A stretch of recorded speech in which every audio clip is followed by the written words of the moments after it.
भैया प्लेसमेंट्स के लिए कैसे प्रिपेयर करें। भैया इंपॉर्टेंट टॉपिक्स बता दो।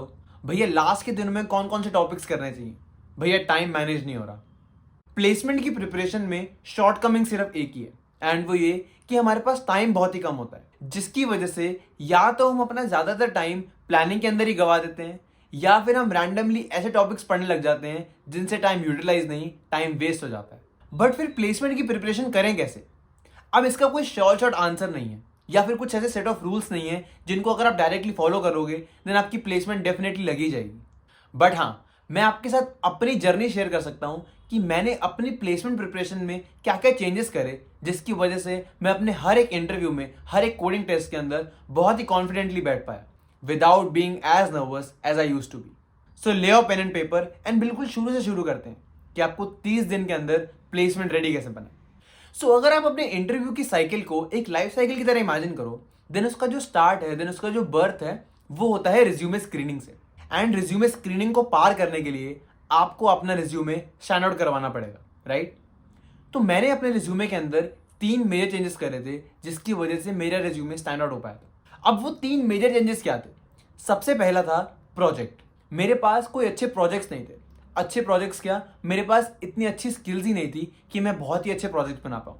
मेरी वेब डेवलपमेंट थोड़ी कमज़ोर थी। मैं डीएसए में ऐसा ही कर रहा था। मैं डीएसए में काफ़ी सारे क्वेश्चंस लगाता रहता था, जिसकी वजह से मेरी डीएसए अच्छी थी, बट मैं वेब डेवलपमेंट में उतना नहीं गया, जिसकी वजह से मैं अच्छे प्रोजेक्ट्स नहीं बना पा रहा था। मुझे सिर्फ HTML, CSS, जावास्क्रिप्ट एंड थोड़ा बहुत ऑटोमेशन के बारे में पता था। डेटाबेसेस एंड बैकएंड की नॉलेज भी काफ़ी कम थी मेरी। अब सिर्फ इतनी सी स्किल से मैं कोई बहुत ही अमेजिंग प्रोजेक्ट नहीं बना सकता था। सो इंस्टेड मैंने क्या किया, मैंने एक नॉर्मल प्रोजेक्ट बनाया जिसकी इंपॉर्टेंस बहुत ही ज़्यादा थी। अब ये कैसे करा मैंने। सो इसके अंदर मैंने क्या करा, अपने प्रोजेक्ट को बनाने से भी पहले मैंने एक प्रॉब्लम स्टेटमेंट ढूंढना स्टार्ट करा जिसे मेरा प्रोजेक्ट सॉल्व कर पाएगा।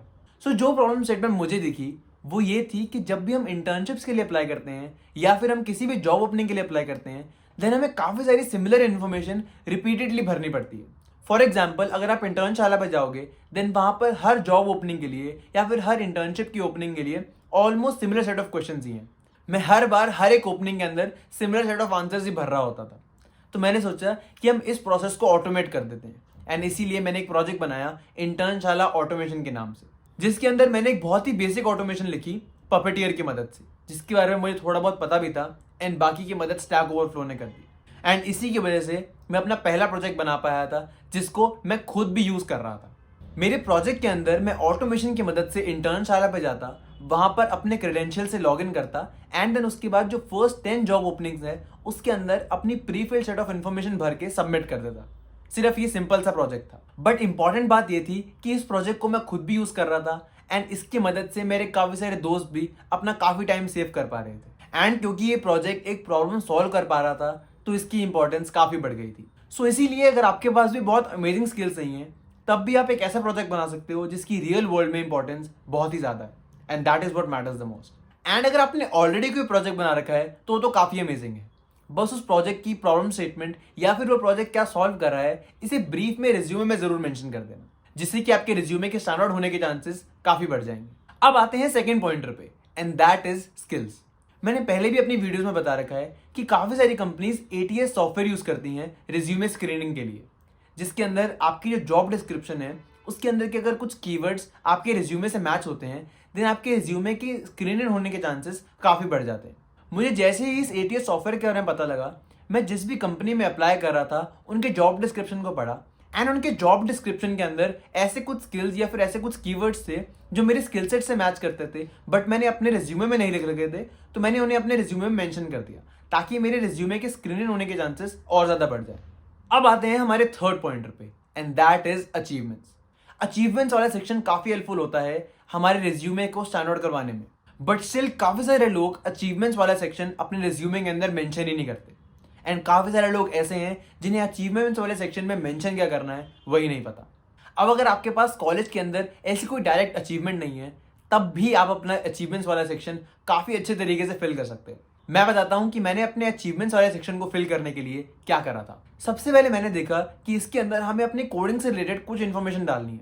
फॉर एग्जाम्पल, अगर आप अपने कोड शेफ या कोड फोर्सेस के अंदर काफ़ी अमेजिंग कर रहे हो, तो आप उनके अचीवमेंट्स यहाँ पर डाल सकते हो। For example 5 star at CodeChef, expert at Codeforces et cetera. But अगर आप वो नहीं हो, देन स्टिल आप यहाँ पर अपनी इन्फॉर्मेशन फिल कर सकते हो। वो कैसे? सो आपके पास लीड कोड की प्रोफाइल तो डेफिनेटली होगी। सो लीड कोड की प्रोफाइल के अंदर आपको रेगुलरली क्वेश्चंस करने हैं। वो क्वेश्चंस कैसे करने हैं वो भी मैं बताऊंगा 30 डेज के अंदर। तो रेगुलरली जब आप क्वेश्चंस करोगे देन आपका नंबर ऑफ क्वेश्चंस का काउंट काफ़ी बढ़ जाएगा, एंड इसी को आप एक अचीवमेंट की तरह डाल सकते हो अपने अचीवमेंट्स वाले सेक्शन में। मैंने भी डाल रखा है 300 plus questions done on leet code, and साथ ही साथ अपनी लीड कोड की प्रोफाइल का लिंक भी दे दिया ताकि इस इन्फॉर्मेशन को वैलिडेट करा जा सके। अब सेकंड पॉइंट आता है कि आपने किसी हैकाथॉन में पार्टिसिपेट करा है या नहीं। अगर आपने किसी हैकाथॉन में पार्टिसिपेट करा है एंड आपकी कोई पोजीशंस आई है, for example first, second, third, even top 10 के अंदर भी आए हो, तब भी आप इसको एज अचीवमेंट मेंशन कर सकते हो in your achievement section. Now coming to the third pointer जो आप अपने अचीवमेंट्स के अंदर ऐड कर सकते हो, that is your affiliation to college societies.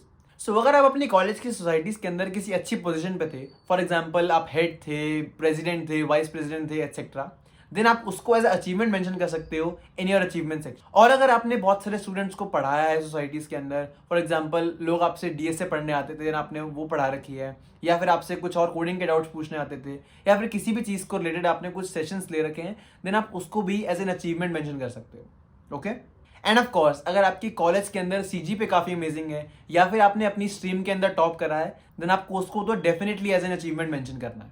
सो ये हो गया हमारा रिज्यूमे स्क्रीनिंग वाला पार्ट। इसके अंदर मैंने अपने प्रोजेक्ट्स, स्किल्स एंड अपनी अचीवमेंट्स के अंदर सबसे ज़्यादा ध्यान दिया था ताकि मेरा रिज्यूमे स्टैंड आउट हो सके एंड वो रिज्यूमे स्क्रीनिंग के अंदर सक्सीड कर सके। अब इसके बाद हम अपनी प्लेसमेंट की लाइफ साइकिल के सेकंड स्टेज पे चलते हैं, and that is coding rounds. मैं पहले अपने कोडिंग राउंड्स की प्रिपरेशन के लिए लीड कोड पे चला जाता था एंड वहां पर randomly medium and hard level वाले क्वेश्चंस करता था, बट ये अप्रोच मेरे लिए वर्क नहीं करी क्योंकि इसके अंदर ना ही मैं अच्छे से क्वेश्चन सॉल्व कर पाता था एंड ना ही मेरी किसी एक टॉपिक की अंडरस्टैंडिंग बढ़ती थी। मैं सिर्फ रैंडमली क्वेश्चंस कर रहा था, एंड इसीलिए मैंने अपनी इस अप्रोच को चेंज करा एंड अपनी अप्रोच को कंपनी स्पेसिफिक कर दिया। कंपनी स्पेसिफिक से मेरा क्या मतलब है? हर कंपनी के कुछ फेवरेट टॉपिक्स होते हैं एंड वो कंपनी उसी टॉपिक से रिपीटेडली अपने कोडिंग राउंड्स के अंदर क्वेश्चन पूछा करती है। For example Amazon trees and link list से काफी ज्यादा क्वेश्चंस पूछती है। गूगल के अंदर रिकर्जन एंड बैक ट्रैकिंग काफी ज्यादा इंपॉर्टेंट है। एटलासियन ग्राफ एंड डीपी पे ज्यादा फोकस करता है। BNY मेलन के अंदर हैश मैप एंड ऊप से काफी ज्यादा क्वेश्चन पूछे जाते हैं। सो इन्हीं सब चीजों को सोचकर मैंने 6 मेजर टॉपिक्स कंपाइल करे थे जिनके अंदर हमें अपने लास्ट के 30 डेज में सबसे ज्यादा फोकस करना चाहिए।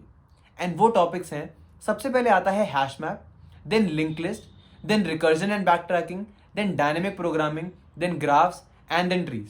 सो ये 6 मेजर टॉपिक्स थे जिन्हें मैंने अपने लास्ट के 1 मंथ के अंदर सबसे ज्यादा प्रैक्टिस करा था। अब मैंने इन्हें प्रैक्टिस कैसे करा था? मैं हर दिन स्ट्राइवर की एसजी शीट पर या फिर लीड कोड पर जाता था एंड वहां पर इनमें से हर एक टॉपिक से 2-2 क्वेश्चन सॉल्व करता था।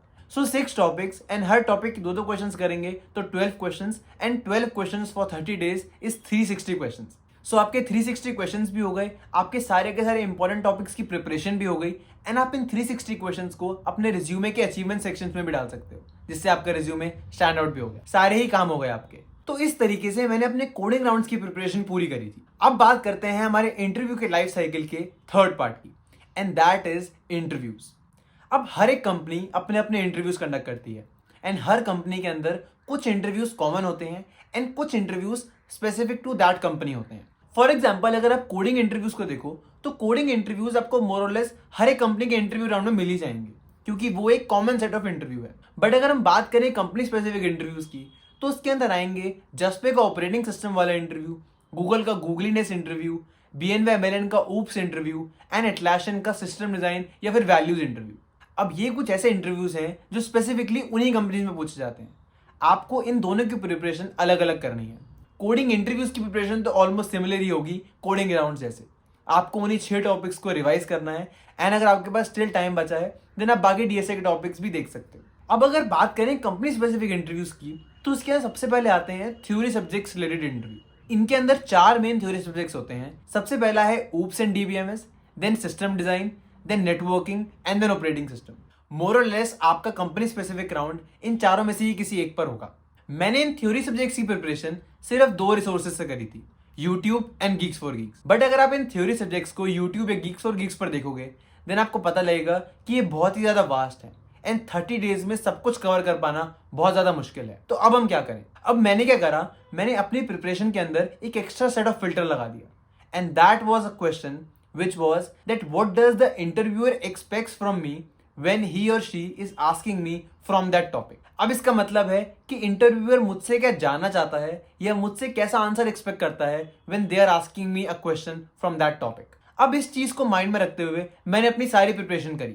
फॉर एग्जाम्पल अगर आप सिस्टम डिजाइन को देखो, देन अगर सिस्टम डिजाइन का कोई क्वेश्चन मुझसे पूछा गया है, तब इंटरव्यूअर एक्सपेक्ट करता है कि मुझे एपीआई कॉल्स के बारे में पता हो, ऑथराइजेशन ऑथेंटिकेशन के अंदर डिफरेंस पता हो, थोड़ा बहुत डेटाबेसेस के बारे में पता हो, प्राइमरी की फॉरेन की के बारे में पता हो, प्राइमरी की कैसे कंस्ट्रक्ट करनी है इसके बारे में पता हो, एंड एटसेट्रा. अगर हम बात करें ऑपरेटिंग सिस्टम की, तो ऑपरेटिंग सिस्टम के अंदर मेमोरी मैनेजमेंट के बारे में पता हो, मल्टी थ्रेडिंग के बारे में पता हो, उसे हैंडल कैसे करना है ये पता हो, डेडलॉक पोजीशन क्या होती है, उसे हैंडल कैसे करते हैं, एंड एटसेट्रा. सो ऐसे ही हर एक थ्योरी सब्जेक्ट के टॉपिक की कुछ एक्सपेक्टेशन होती है एंड हमें उसी एक्सपेक्टेशन को मीट करना है एंड उसी के स्पेसिफिकली प्रिपरेशन करनी है. ठीक है, तो ये हो गए हमारे कंपनी स्पेसिफिक राउंड्स. एंड अगर सब कुछ सही गया, देन इसके बाद आते हैं एचआर या फिर मैनेजरियल राउंड्स, जिसके अंदर आपसे कुछ सिचुएशंस के बारे में पूछा जाता है, आपके पास एक्सपीरियंसेस के बारे में पूछा जाता है, एंड एटसेट्रा एटसेट्रा. अब इन टाइप ऑफ इंटरव्यूज में आपको सिर्फ एक बात ध्यान रखनी है, एंड दैट इज कि आप सारे के सारे आंसर्स सिर्फ स्टार टेक्निक में ही दो. स्टार टेक्निक मतलब कि आपको जो भी क्वेश्चन पूछा गया है, आप उसकी पहले सिचुएशन बताओ, तो उसके अंदर आपको क्या टास्क असाइन था आप ये बताओ, देन आपने क्या एक्शंस लिए वो बताओ, एंड देन फाइनली क्या रिजल्ट निकला आप वो बताओ. STAR, situation, task, action, result. आपकी सिचुएशन में थे, आपको क्या टास्क मिला, आपने क्या एक्शन करे, एंड आपका क्या रिजल्ट आया. इसी फॉर्मेट में आपको अपने सारे के सारे आंसर्स देने एंड अपने आप को बहुत ही परफेक्ट इंसान की तरह नहीं दिखाना कि हमने कोई गलती ही नहीं करी. गलतियां सबसे होती हैं, that's why we are humans, right. अगर आपसे किसी सिचुएशन में या फिर किसी पास्ट एक्सपीरियंस में कोई मिस्टेक हुई थी, देन आपको वो मिस्टेक बतानी है एंड आपने उस मिस्टेक से इंप्रूव कैसे करा वो भी बताना है, so that you appear like a real person. अब ये हो गए हमारे सारे टाइप्स के interview rounds. But interview rounds के अंदर एक चीज है जो सबसे ज्यादा इंपॉर्टेंट है एंड हमने अभी तक डिस्कस ही नहीं करी, and that is introduction. Introduction वो पहली चीज है जो आप अपने हर इंटरव्यू राउंड से पहले देते हो. एंड अगर हमारा introduction well rehearse and well prepared है, तो हमारा इंटरव्यू का स्टार्ट काफी अच्छा हो जाता है, जिससे हमारी नर्वसनेस कम हो जाती है एंड हमारा कॉन्फिडेंस ऊपर चला जाता है. तो इसीलिए you need to have a good introduction. तो इसीलिए अपना एक इंट्रोडक्शन लिख के रख लो. It should be a brief introduction of 1 minute only, and उसे हर इंटरव्यू से पहले 2-3 बार रिहर्स कर लो, जिससे कि आप इंटरव्यू के अंदर फंबल ना करो एंड आपका टाइम भी वेस्ट ना हो. ओके, सो ये थी हमारी full placement life cycle for 30 days. एक बार फटाफट से रिवाइज कर लेते हैं. सबसे पहले हमारा आया था रिज्यूमे स्क्रीनिंग, जिसके अंदर हमारे रिज्यूमे को साइन आउट करने के लिए हमने 3 इंपॉर्टेंट फैक्टर्स पे काम किया. That was projects, skills and achievements. इन्हें कैसे सही तरीके से फिल करना है ये भी मैंने आपको बताया.